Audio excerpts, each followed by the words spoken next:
அனைவருக்கும் வணக்கம். ஆண்டாள் நாச்சியார் அருளி செய்திருக்கக்கூடிய திருப்பாவை பாசுரங்களை நாம் நாள்தோறும் சிந்தனை செய்து கொண்டு வருகின்றோம்.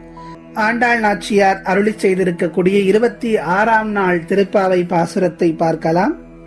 ஆண்டாளும் அவளுடைய தோழிகளும் கேட்டுக்கொண்டதன் பேரில் சிங்காசனத்தில் வந்து அமர்ந்து கொண்டான் கண்ணன்.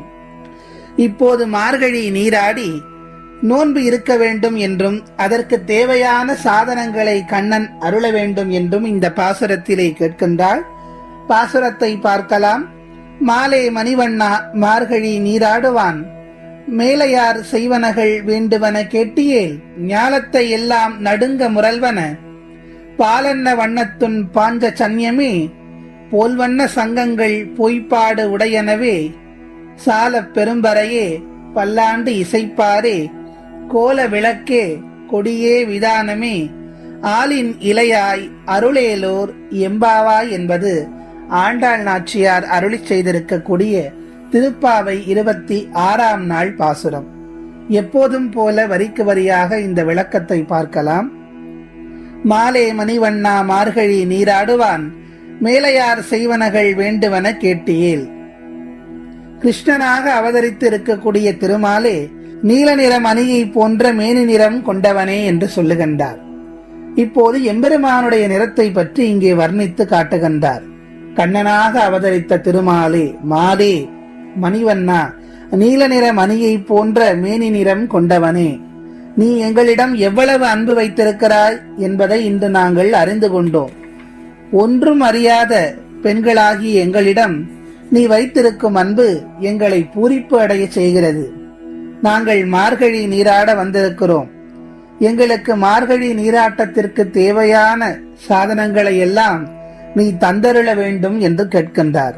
இப்போது என்னென்ன வேண்டும் என்று கேட்கின்றாள் என்று பார்ப்போமா?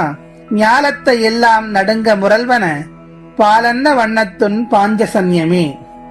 இந்த உலகமே நடுங்கும் வண்ணம் ஒடி எழுப்பக்கூடியதும் பால் போன்ற வெண்மை நிறத்தை உடையதுமான உன் பாஞ்சகன்யம் போன்ற வலம்புரி சங்குகள் வேண்டும் என்று கேட்கின்றாள். எதற்காக அந்த சங்குகள் வேண்டும்? அதை அடுத்த வரிகளில் சொல்லுகின்றால், போல்வண்ண சங்கங்கள் பொய்ப்பாடு உடையனவே, சால பெரும் வரையே பல்லாண்டு இசைப்பாரே. அந்த பாஞ்சகன்யத்தை போன்ற வலம்புரி சங்குகள் எங்களுக்கு நீ கொடுத்தால் அந்த சங்குகளை முழங்கிக் கொண்டே உன் திருநாமத்தை நாங்கள் இசைப்போம். அப்படி இசைப்பதற்கு எங்களுக்கு மிகப்பெரிய பறைகள் வேண்டும், முரசு வேண்டும் என்று கேட்கின்றாள். அது மட்டுமில்லை, சால பெரும்பறையே பல்லாண்டு இசைப்பாரே. நீண்ட தூரம் ஒலிக்கக்கூடிய அந்த பறைகளோடு சேர்ந்து உனக்கு பல்லாண்டு பாடக்கூடிய பாடகர்களும் தேவை. இறைவனை போற்றி பாடுவதற்கு வைணவத்திலே பல்லாண்டு என்று பெயர். அப்படி பல்லாண்டு பாடக்கூடிய அந்த பாடகர்களையும் நீ எங்களுக்கு கொடுக்க வேண்டும். பல்லாண்டு இசைப்பாரே. அது மட்டுமா, அடுத்தும் கேட்கின்றாள். கோல விளக்கே கொடியே விதானமே, ஆலின் இலையாய் அருளேலோர் எம்பாவாய். உன் சன்னதியிலே ஏற்றி வைக்க மங்கள விளக்குகளை நீ கொடுக்க வேண்டும். உன் சன்னிதானம் எங்கு இருக்கிறது என்று தொலைவிலேயே பிறர் அறிந்து கொள்ளும் வண்ணம் பறக்கும் கொடியும் வேண்டும். ஊழிக்காலத்திலே ஆளிலை மீதிருந்து அருளிய இறைவா, நீ எங்களுக்கு இவற்றையெல்லாம் அருள வேண்டும் என்று வேண்டுகின்றாள் ஆண்டாள் நாச்சியார். ஆண்டாள் வேண்டும் எல்லாம் அந்த பரந்தாமனின் சேவைக்கு தேவைப்படுவன. தனக்கென்று எதையுமே இதில் அவள் கேட்கவில்லை. ஒரு ஆலயத்தில் முழங்கும் பறையும் சங்குகளுமே ஆலயத்தை சுற்றியுள்ள ஊர் மக்களுக்கு காலக்கணக்காக இருக்கும். சங்கின் ஒலியும் பறை இசையும் கேட்காதவரை வீட்டில் முடங்கி இருந்தவர்கள் கூட இந்த ஒலிகளை கேட்டு அதை இறைவன் தன் இல்லத்துக்கு அழைக்கும் அழைப்பாக நினைத்து ஆலயங்களை நாடி வருவார்கள். ஓசைகள் எட்டாத தொலைவையும் ஒளி எட்டும். அதனால் தான் கொடிகள் வேண்டும் என்கிறார். இந்த தேசத்தில் புனித யாத்திரைகளை மேற்கொள்கிறவர்கள் தொலைவிலேயே இந்த கொடிகளை காண நேர்ந்தால் அந்த இடத்திலே நாராயணனின் கோயில் உள்ளதையும், கோயில் இருந்தால் அதை சுற்றி குடிகள் இருக்கும் என்பதையும் அறிந்து தரிசித்து மகிழவும் ஓய்வு கொள்ளவும் இங்கு வந்து கூடுவார்கள். அப்படி ஒளியும் அந்த கோபாலரின் இருப்பை தெரியப்படுத்த நிறைய மக்கள் அவனை நாடி வந்து தரிசித்து பயன்பெறுவார்கள்.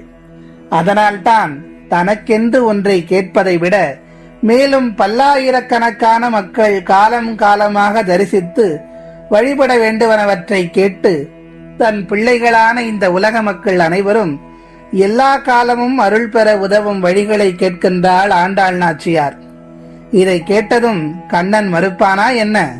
அனைத்தையும் தரக்கூடிய அனந்த இரட்சகனாயிற்று அவன். மனித வாழ்வில் தேவைகள் எண்ண முடியாதன. இறைவன் சந்நிதிக்கு போய் கைகூப்பி நிற்கும் போது வேண்டுவனவற்றை பட்டியலிட்டால் அது மிக நீண்டதாக இருக்கும். சில நேரம் இப்படியெல்லாம் இறைவனிடம் கேட்கலாமா என்று கூட தோன்றும்.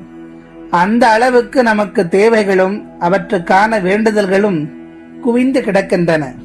ஆனால் சரி, இறைவனிடம் கேட்காமல் வேறு யாரிடம் கேட்க முடியும் என்று கேட்டாலும் கூட ஆண்டாள் நாச்சியார் சொல்ல வருவதைப் போல் நம்முடைய இந்த புற வாழ்விலே நாம் நினைத்து கொண்டிருக்கக்கூடிய சுகபோகங்களை தவிர்த்து இறைவனுடைய திருவடியில் இடம் கேட்க வேண்டும், அவனுடைய தாளை பணிய வேண்டும்.